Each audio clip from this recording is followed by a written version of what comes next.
Understand? One problem about modernity.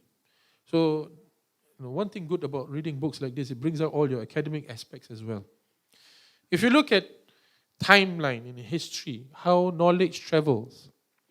So in the past, how did knowledge travel? Literally, someone had to travel to bring that knowledge, or someone had to travel to the source of the knowledge and bring it back. So let's say, for example, I know if this person, this Khaja is teaching, I had to travel 3 months to get there. Mithal. I'm not going to stay 1 week. I'll be staying minimum a year, 6 months, a few years with that Khaja, and then get the knowledge and then go back. That means I thoroughly master the knowledge, then I go back.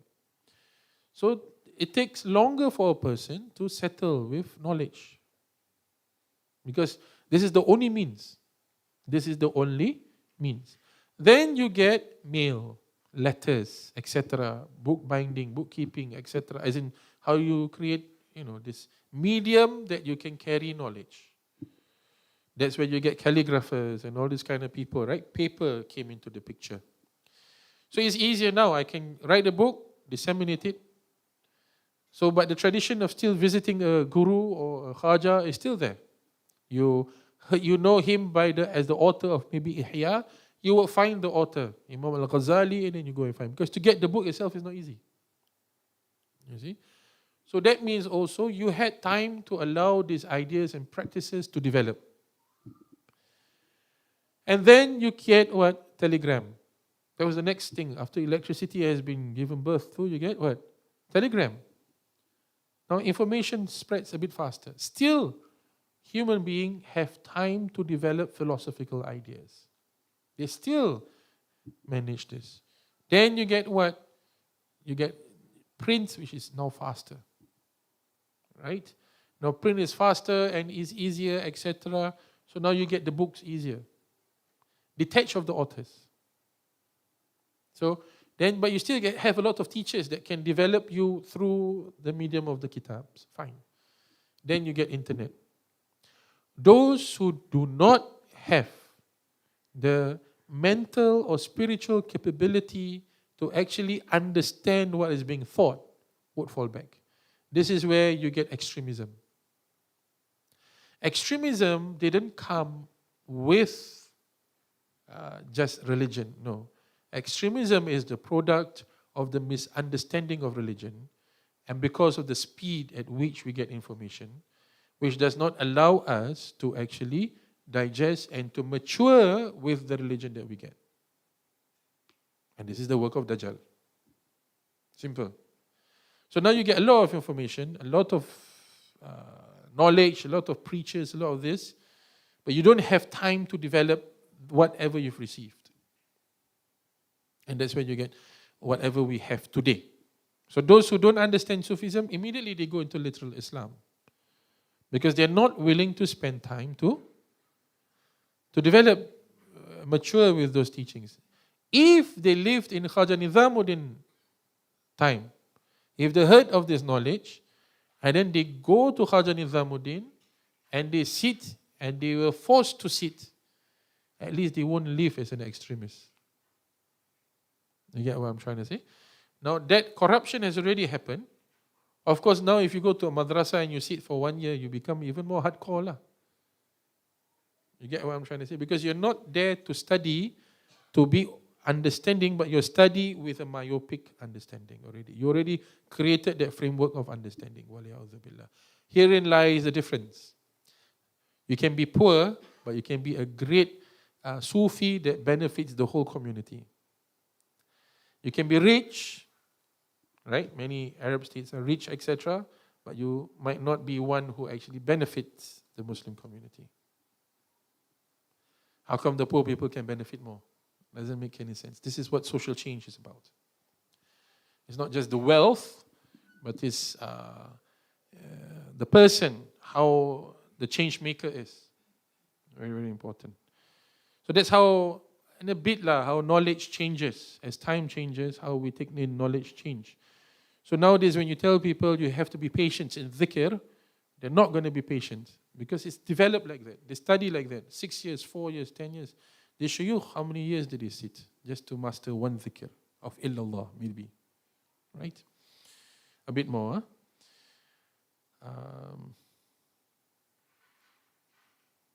Due to its strategic position, the itqa of Badwan occupied an important place.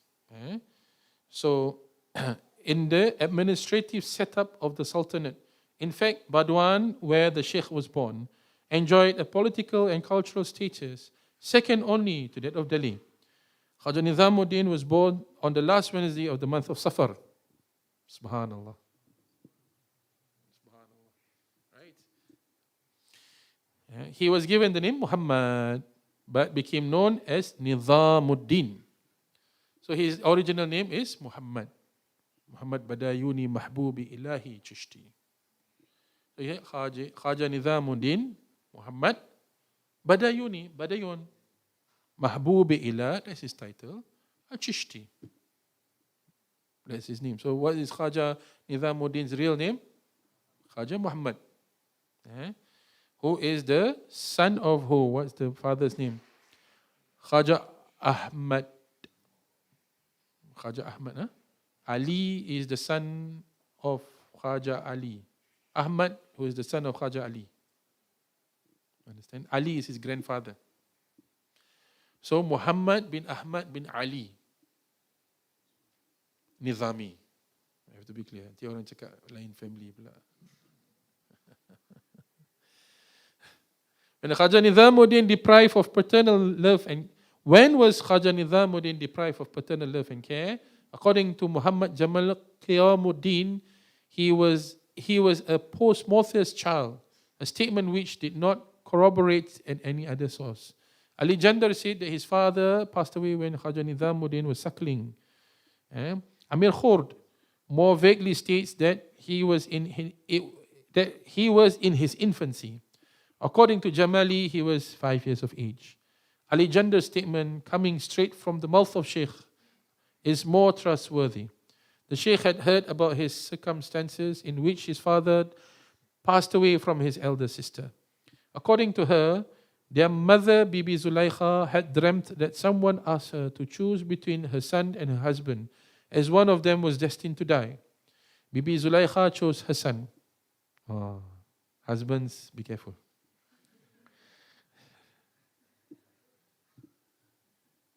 One of them meant to die. Who would you choose? My son? No, of course. Okay. Of course, but for this case, it's different. It's Khaja Nizamuddin Awliya. May Allah bless both the father, the mother, and the son, inshallah, all three of them. Soon after, Khaja Ahmad fell ill and he passed away. His grave is in Badwan near Sagar Tank. Has been a popular place of pilgrimage through the centuries. Hafiz Rahmat Khan built a mosque and an enclosure around it. The grave of Khaja Ali Bukhari is also in the same enclosure. So these are all the great awliya in their area time. Deprived of paternal affection, Khaja Nizamuddin grew up under the care of his mother, a lady of fervent piety, dedicated to higher moral and spiritual values. Like the mother of Baba Farid. Who is Baba Farid? Who is he? To Khaja Nizamuddin. He's Murshid. It was she who inculcated in her son a deep and enduring love for religious devotion and a spirit of resignation and contentment, which characterized the Sheikh's achievement throughout his life. When Khaja Nizamuddin remarked in the context of Sheikh Fariduddin's mother, a son is strongly influenced by the piety of his parents. A son is strongly influenced by the piety of his parents. This also means their daughter. He perhaps had in his mind the influence of his own mother also. Okay, so we'll stop here today, inshallah. Next week, if we have time, we'll go through this life in Badwan. It's very interesting, the life of Khaja Nizamuddin Awliya. Now it's slowly starting to unfold, inshallah. And then, it's a beautiful, Khaja Nizamuddin is a beautiful life story. Also have, inshallah, next time we can read the life story of Khaja Fariduddin Ganj Shakar, etc. To complement this, about the Khajagans, right? Khaja, what was the Sheikh's name? Amazing, the 𝗠𝘂𝗵𝗶𝗆 Dainuri, right? He is the Sheikh to Abu Ishaq Shami Chishti. Dainuri, if I'm not mistaken.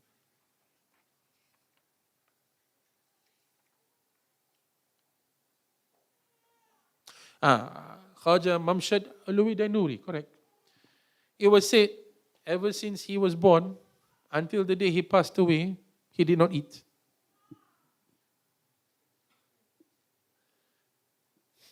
I read to you.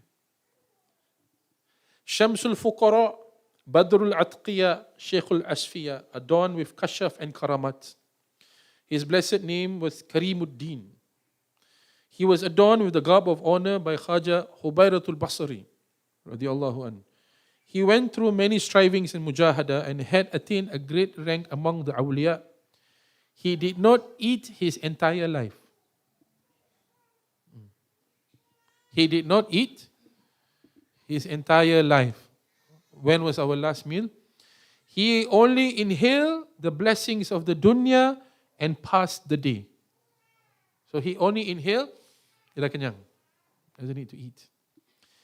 When this Busrukh was born, he used to drink only milk at night and he would not suckle his mother during the day. He kept fast his entire lifespan so that he will open his fast when he meets Allah. Subhanahu wa ta'ala.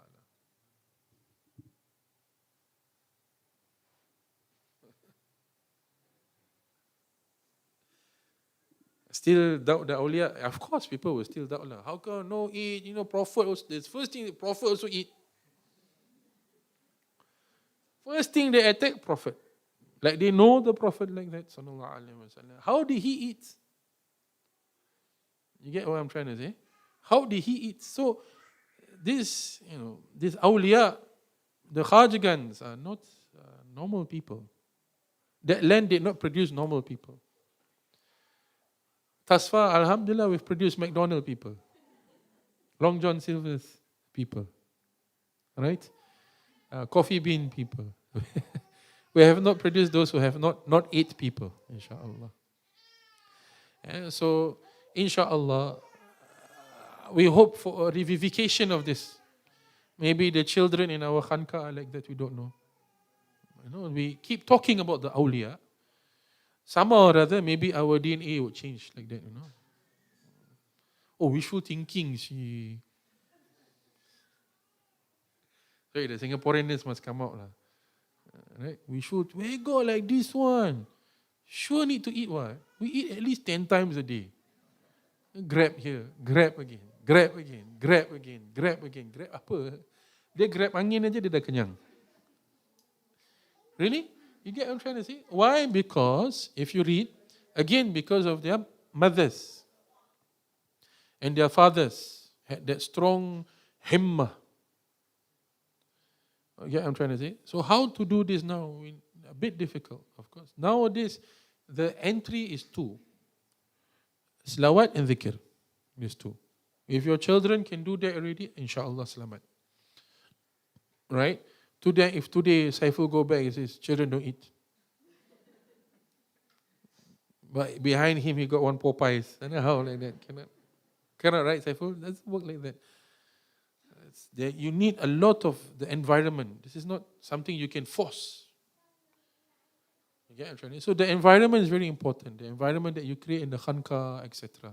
Same, like when you spend time, like yesterday, I would like to thank each and every one of you who came to clean up the khanqa as well. Everyone. My special du'as to all of you, inshallah. It was a lot of work. I can really feel it. It's mashallah. It's like polished. MashaAllah. Tabarakallah. Barakallah fikum. Jazakumullah khair. Thank you. My special du'as to all of you. And those who drilled my walls yesterday at home also, my special du'as to all of you, inshallah. So, all are good, inshallah. So, this other thing now is to preserve what we have. Right? So, we don't have Badwan, but we have King George. Block 803. We don't have Delhi, but we have King George. I'm not going to mention it anywhere else. It's not my silsilah. Why would I talk about other people? Correct or not? Where else? Here. Oh, Murshid, they also got there. So I don't know. I only know here. Right? They have Ajmer, we have 𝗠𝘂𝗵𝗆𝗍𝗂𝗶. In that sense. You know? So if you understand what we have, then what we need to take care of, inshallah, it'll be easier. If we are distracted by the fast moving pace of information, then nothing is going to be sufficient for you. Even if I tell you, someone in the silsilah never ate in his life. You know, that there's another shaykh, you know. He never eat and he never drink in his life. Oh, shit. Oh, okay, alhamdulillah. There must be ada nak talk je lah. Kan? Murshid say one thing, yeah, can. I getting that. We will do is that like that. This all people all. I don't know what to do. Understand? So it's not a competition. Don't feel like you need to compete or you need to show or whatever. There's all riya. The shiuch, they were like that. If we didn't read it now, we won't know. Hari-hari we read 𝗠𝘂𝗵𝗆𝗍𝗂𝗶 Dainuri, and then we sometimes add the Chishti. He's the first one without the Chisht.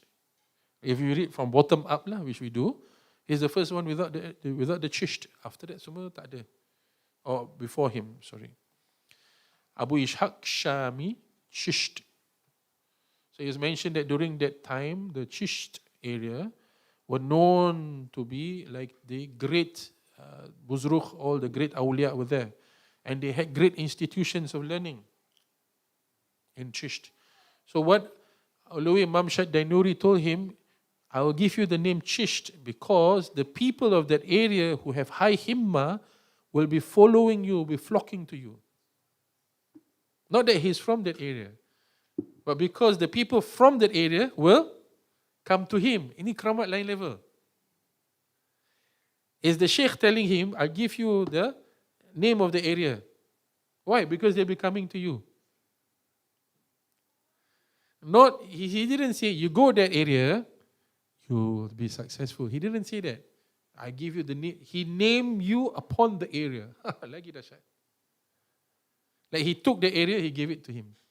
And that, if you think as a wilayat point of view. So the Khajigans are, go back, read about them. You should read about them. Right? The Beads of Dew is a good start. Miratu Asrar is a bigger book, but I think you should read the book as well. Understand it, inshallah. Ya khair, alhamdulillah, may Allah place us with our Khajigans, inshallah, and place us under their feet, inshallah. And may we be with all of the awliya, no matter who they be, inshallah, until we reach Sayyidina Muhammad, sallallahu alayhi wa sallam. May Allah bless all of our murshid. Khaja Anwarullah Shah, Khaja Kalimullah Shah, Khaja Wajhullah Shah, Khaja Habibullah Shah, Khaja Arifullah Shah, Khaja Pir Khair Muhammad Siddiqui Mirti, and all of our murshids, all the Khajigans until Sayyidina Muhammad sallallahu alaihi wasallam. Allah bless all of you for taking care of this place and nurturing this place. May it grow and may it be a shade for all of you and your family as well. في الدين والدنيا والآخرة آمين يا رب العالمين وبالله التوفيق والهداية. السلام عليكم ورحمة الله وبركاته.